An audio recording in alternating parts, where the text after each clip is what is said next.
Parashat Va'era par Avraham Zakdoun Chaim. Première partie. Voilà que le peuple d'Israël se retrouve en Égypte, dans l'asservissement, en proie aux travaux forcés et à l'amertume. Que signifie l'Égypte? Il ne s'agit pas seulement d'un pays, l'Égypte désigne aussi une situation, un état dans la vie. À cause de cela, les enfants d'Israël n'ont pas cru qu'il était possible de sortir d'Égypte. Car comment est-il possible de sortir de là? Où sortir? L'Égypte représente le monde entier, tout ce qui existe dans ce monde, tout ce qu'il y a dans la vie. C'est l'Égypte. Il s'agit du monde, de la nature, le monde de la vie actuelle. Tout ce qu'Israël avait connu, c'était uniquement la réalité de l'Égypte. Quand Moshe arriva et déclara au peuple que le Saint béni soit-il allait lui faire quitter l'Égypte, les enfants d'Israël ne comprirent pas sortir d'Égypte. Qu'est-ce que cela peut bien signifier? Existe-t-il quelque chose d'autre à part l'Égypte? Deuxième partie. Lorsque tout relève de l'Égypte, autrement dit de la nature et de l'asservissement, alors Pharaon apparaît. Il désigne le souverain de l'Égypte. Qui est donc Pharaon? Ce terme, si l'on peut s'exprimer ainsi, représente le Saint béni soit-il qu'il est impossible de connaître. Il est alors possible de savoir qu'il se trouve ici. En quelque sorte, il n'a pas encore de nom ni de souvenir, comme il est rapporté dans le Likutei Halachot, Shabbat 5.16. Avant la sortie d'Égypte et le don de la Torah, avant même qu'Israël ne soit désigné comme un peuple spécial, Dieu n'avait pas encore de nom. Ainsi, il n'était pas possible de le connaître. C'est l'aspect de Pharaon, le roi d'Égypte. Que signifie cette dernière expression? Il s'agit du roi du monde, l'Égypte représentant le monde entier. Il règne sur tout, mais il n'est que Pharaon. Que cela signifie-t-il? Ce mot en hébreu, paro, possède les mêmes lettres que le mot ha'oref, la nuque. Autrement dit, il dissimule son visage. Tout ce que l'on voit ne correspond seulement qu'à la nuque, car son visage, on ne le discerne pas. C'est pourquoi il est impossible de le connaître. Ceci est comparable à un homme qui connaît son prochain uniquement parce qu'il voit son visage. Ainsi en est-il de Dieu. Étant donné qu'en Égypte, il dissimulait son visage, on ne le connaissait pas du tout. Sans nom ni souvenir, c'est là le sens de Pharaon, le souverain égyptien. Troisième partie. Le Saint béni soit-il fit sortir Israël de l'Égypte.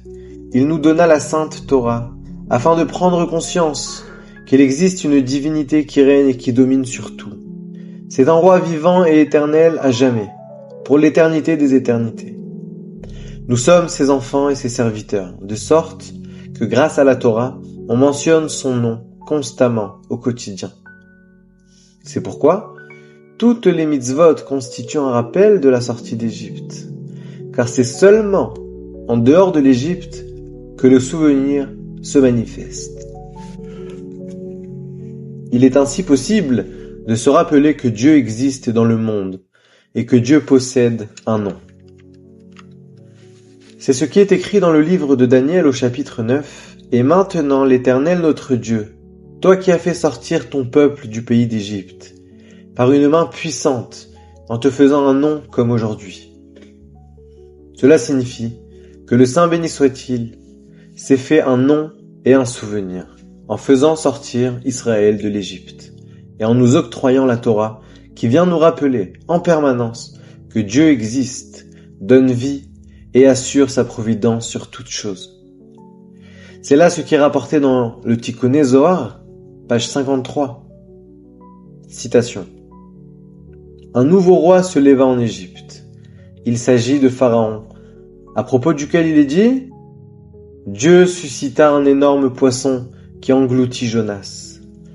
Il voulut supprimer Israël du monde. » Que signifie cette dernière expression? Nous avons vu précédemment que Pharaon pouvait désigner entièrement le Saint béni soit-il.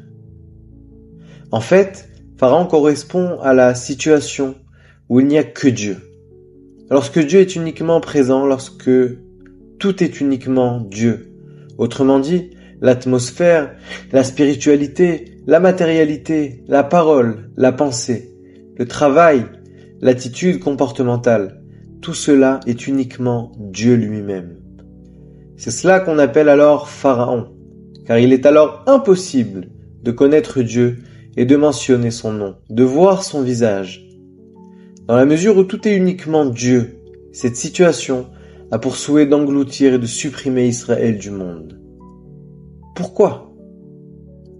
Lorsqu'Israël est sorti d'Égypte et qu'il reçut la Sainte Torah, il quitta, si l'on peut dire, l'état où tout n'est que Dieu, pour se retrouver dans une situation dans laquelle le bien côtoie le mal. Il y a là ce qui est interdit et ce qui est permis. Il y a Dieu dans les cieux et il règne sur le monde tout entier. Il apparaît comme le Créateur alors qu'Israël fait partie des créatures. En Égypte, il n'y avait pas une telle chose. La situation de l'Égypte correspond à l'état où le Créateur et la créature sont parfaitement unifiés. Là-bas, il n'y a pas de différence entre les cieux et la terre. Mais en Israël, il y a les cieux avec Dieu, et puis il y a la terre, où se déploient les actions des êtres d'en bas, qui servent leur Créateur en mentionnant son nom et en apprenant à le connaître. La situation de l'Égypte et de Pharaon a pour but, dans chaque génération, de détacher Israël de la Torah, en le faisant revenir à l'Égypte, à la situation égyptienne, dans l'état où tout n'est qu'unité, sans nom ni souvenir, comme le monde de la nature, comme la nature relève entièrement de la providence de Dieu, mais on ne le voit pas là-bas. Il n'a pas de nom ni de souvenir là-bas, car la nature, c'est la nature. La situation est ainsi, c'est comme ça. C'est la vie qu'offre la nature. C'était l'Égypte. Et cet état recherche toujours à l'engloutir Israël à nouveau. Comme s'il disait à Israël, vous êtes sortis d'Égypte et vous avez reçu la Torah afin de servir Dieu, mais Dieu se trouve en Égypte. L'Égypte, c'est tout entier lui. Et le roi Égypte, c'est Pharaon. Qui est Pharaon ? Il représente Dieu dans sa totalité. C'est pourquoi il est impossible de comprendre qu'il s'agit de Dieu. C'est la vie courante aux prises avec la nature, à l'intérieur du monde de Dieu. Cependant, il est interdit à Israël de retourner en Égypte, car dans chaque génération, on se lève contre nous, afin de nous faire disparaître le nom d'Israël et la Sainte Torah. En effet, Israël a reçu la Torah. Il a reçu cette mission dans ce monde. Elle consiste à servir l'Éternel à travers la Torah et l'accomplissement des mitzvot, dans le but de dévoiler que le Saint béni soit-il possède un nom, que Dieu possède un souvenir au sein de chaque chose au monde. Nous sommes sortis d'Égypte, nous sommes sortis de la nature, du Teva, nous sommes sortis de la situation où tout était Dieu afin de le servir, afin de savoir comment le servir, comment se rapprocher de lui, comment le connaître. Nous sommes sortis d'Égypte afin d'apercevoir la face divine, car l'Égypte n'est autre que Pharaon, la nuque. Nous sommes sortis d'Égypte afin de contempler et de connaître Dieu, ce qui correspond à la notion de panim, de face. Tout cela arrive lors de la première délivrance. Nous sommes sortis d'Égypte dans la précipitation, rapidement, ce qui va à l'encontre de la nature, car chez elle, tout se fait lentement. La précipitation consiste ici à sauter par-dessus le chemin de la nature. À Pessah, le Saint béni soit-il a sauté, en quelque sorte, en passant au-dessus du processus habituel de la nature où tout se fait plus lentement. En effet, pour sortir d'Égypte, il faut s'extraire de la nature, autrement dit, du Saint béni soit-il qui se trouve dans la nature. S'extraire de la providence reliée à la nature. Nous avons quitté l'Égypte pour rejoindre la providence de la Sainte Torah, de sorte que maintenant la providence divine qui veille sur Israël se manifeste à travers la Torah et non par la voie de la nature. Cependant, à propos de la délivrance finale, il est écrit, Isaïe 52. Vous ne sortirez pas dans la précipitation. Ce n'est pas à la hâte que vous partirez. En effet, la rédemption ultime ne consistera pas à quitter l'Égypte, mais elle interviendra à l'intérieur même de l'Égypte, c'est-à-dire à l'intérieur de la situation que décrit l'Égypte. Lors de la première délivrance, le Saint béni soit-il devait faire sortir Israël hors de l'Égypte afin de le délivrer en lui octroyant la Sainte Torah. Ceci avait pour but de lui faire prendre conscience que le Saint béni soit-il existait dans ce monde, qu'il y avait bien une providence qui veillait sur le monde, que Dieu possède un nom et un souvenir. C'est lui notre Père et notre Roi, il nous aime. En revanche, lors de la délivrance finale, nous avons déjà la Torah. Le Saint béni soit-il possède déjà un nom et un souvenir. La dévotion réalisée par les saints tzadikim durant toutes les générations est bel et bien présente. C'est pourquoi il n'est plus nécessaire de faire sortir Israël de l'Égypte. Autrement dit, de nous faire sortir de la situation que représente l'Égypte. La nature et les affaires de ce monde, la délivrance se fera à l'intérieur de ce que respecte l'Égypte. C'est pourquoi elle n'aura pas lieu dans la précipitation. Pourtant, vers quelle destination aller? Où sortir? Vers quel lieu se hâter? Rien ne presse. Pourquoi? Parce que la délivrance finale consiste à dévoiler que tout cela est uniquement Dieu béni soit-il lui-même. Avant le don de la Torah, la dimension de Dieu qui représente tout était, si l'on peut s'exprimer ainsi, appelé Pharaon. Mais maintenant, après le don de la Torah, Pharaon ne représentera plus quelque chose de caché ou de mauvais. Il sera révélé que Pharaon représente aussi la divinité. Il tournera sa face vers nous avec compassion, afin d'éclairer les consciences matérielles et le monde de la nature. Toutes les affaires de ce monde actuel, la vie courante de l'homme aux prises avec la nature, tout cela est uniquement Dieu lui-même. C'est cela, la délivrance finale. Sans miracle ni prodige, seulement en conscience. Connaître Dieu, béni soit-il. 5e partie. Voici ce qui est rapporté dans les Tikkunim Chadashim du Ramchal, Tikkun 18. Cette Torah supérieure est réellement nouvelle, mais elle est dissimulée. Elle correspond vraiment au Yud. Elle ne se dévoilera que dans l'avenir. Comme il est écrit, car la terre sera remplie de la connaissance de Dieu. Il s'agit là du nom complet de Dieu, le tétragramme. À travers période, il n'y eut de perception qu'à travers les 3 dernières lettres de ce nom sacré. Ces perceptions sont appelées Chumash, Mishnah et Gemara. Cependant, à l'époque du Mashiach, le monde entier sera rempli de la connaissance divine, comme l'eau abonde dans le lit de la mer. Il s'agit du secret relatif à la Torah nouvelle.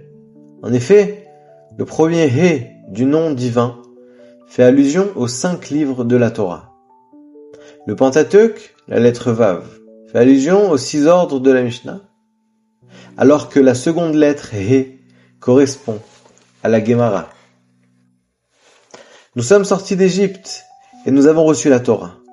Cette Torah est appelée par le Ramchal, d'après les 3 dernières lettres du nom divin, le He, le Vav et le He, constituent l'ensemble de notre Torah actuelle.